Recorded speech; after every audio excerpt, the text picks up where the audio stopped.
Hi everyone, welcome back to the channel. So we have a short video for you today, kind of like a check-in, just wanted to let you guys know what we're doing. We still have a Z9 on pre-order. I heard that there was a shipment that about 3 Z9s got to my camera store where I pre-ordered mine, and I'm the next person in line to get it.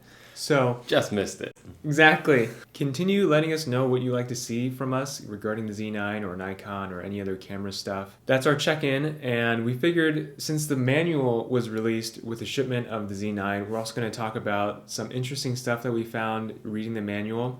Now, the manual is like 900 pages, so we haven't read all of it. You haven't? No.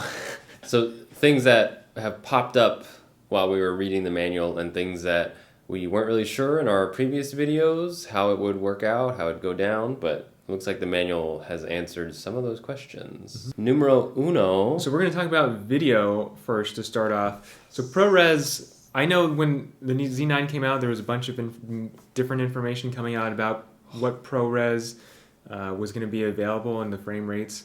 And so... Very confusing. Yeah, the manual puts that to bed. You can shoot ProRes up to 4K 60p. All the way down to 1080 50p.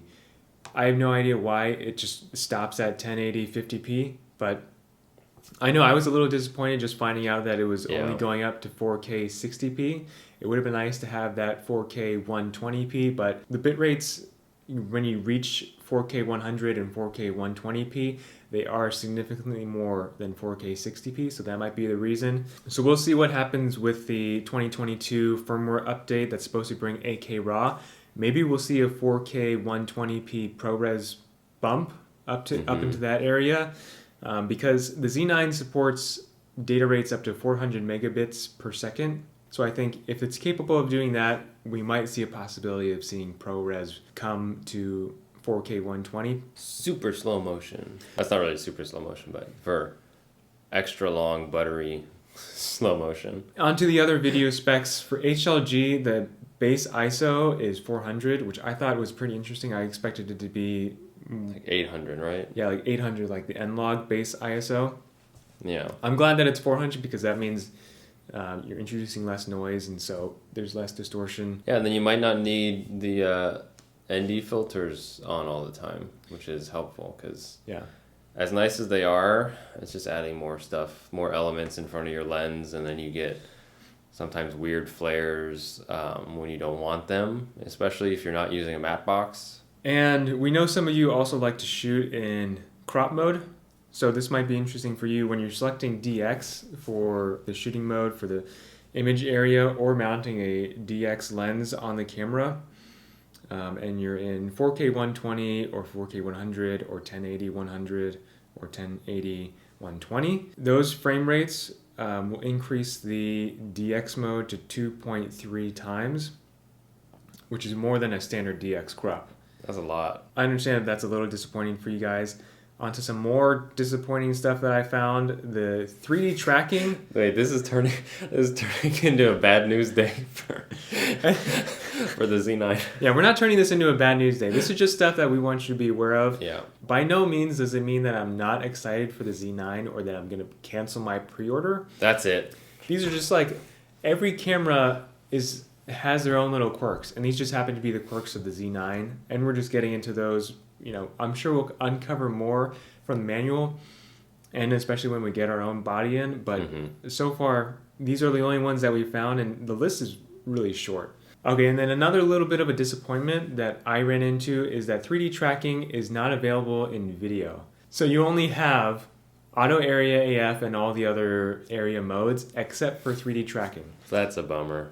And then switching gears to photo, for 3D tracking, when you're looking at the custom menu and specifically custom menu A3 with focus tracking with lock on, it says regardless of the option selected, block shot AF response functions in mode 3 when 3D tracking is selected for AF area mode. When you have a subject locked on and another object comes into frame, this custom menu controls how quickly it changes between subjects. Oh, how it reacts to what comes into frame. Yeah. You mean like whether to ignore it if it just goes all the way through? Yeah. Or whether to actually focus on it if you mean to focus on it. And for auto area AF, when that mode is selected, the block shot AF response will function in mode 3 when 2 or 1 is selected. So that means it can only function in the default response, which is 3, or in a delayed response. Got it. So if you try to make the auto area focus speed up when it's switching between subjects, you won't be able to. Its default is either 3, 4, or 5. I mean you can always grab the focus ring and do it yourself. Yeah, which is probably... Unless you're on a tripod and filming yourself. Next, I know some of us want the functionality to have a button to turn off subject detection. I found a blog from Brad Hill describing how to do that exactly with recall shooting mode to turn subject detection quickly on and off with the press of a button.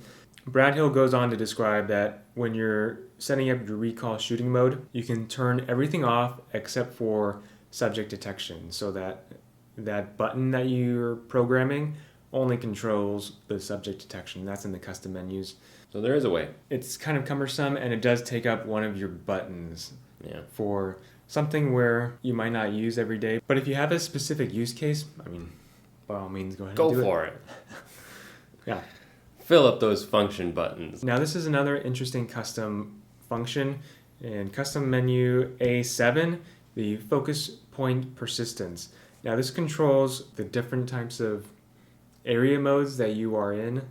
Say you're birding and you have it in auto area AF, and you use auto area AF to quickly find the bird that you want to lock on, and then you press and hold the button that you pre-programmed, and then it'll switch to 3D tracking and continue to track that bird throughout the frame. As long as you keep your finger pressed on, it'll be locked onto that subject in 3D tracking, and then when you let off, it'll revert to auto area AF in this scenario.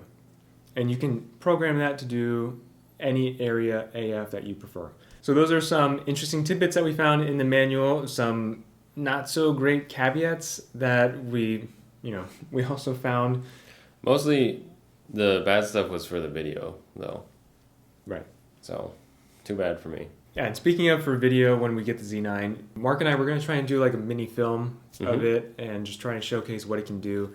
And also let us know what you want to see. I think when we get the camera, do you want to see like an unboxing? I've already seen a few of those on YouTube. We don't need to do that, you think? Unless you guys want to see it, we might do it. Here's what the wrapping looks like. No, but yeah, if you want to see it, that's cool. We can make a fun video out of it. The other thing, I was curious, we're doing some tests with our Atomos Ninja 5 with the Z cameras so far, because we haven't been able to get consistent exposure or a consistently good color out of it. Like editing. Yeah, it's just really all over the place. So we read that the Nikon LUT for it is terrible, so don't use that, supposedly.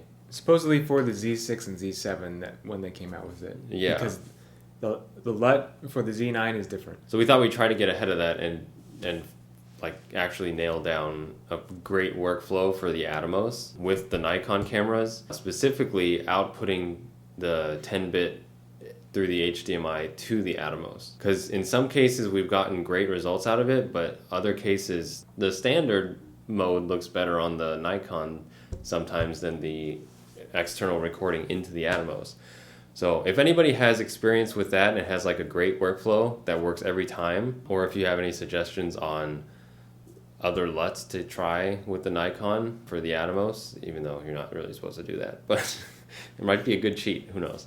Let us know if you have any thoughts on that. Yeah, and then let us know what other stuff you would like to see from the Z9 and from us when we get it. I'll keep you guys updated when my body is shipping, and hopefully it'll be soon. Thanks for watching. That's it for this video. Do all the YouTube stuff, like, subscribe, and let us know what you like to see in the comments. Hopefully you have some answers about the Atomos, or you want to talk about the manual. Just let us know. We're always here. Yep, we'll answer the comments. Until next time. Bye. Bye.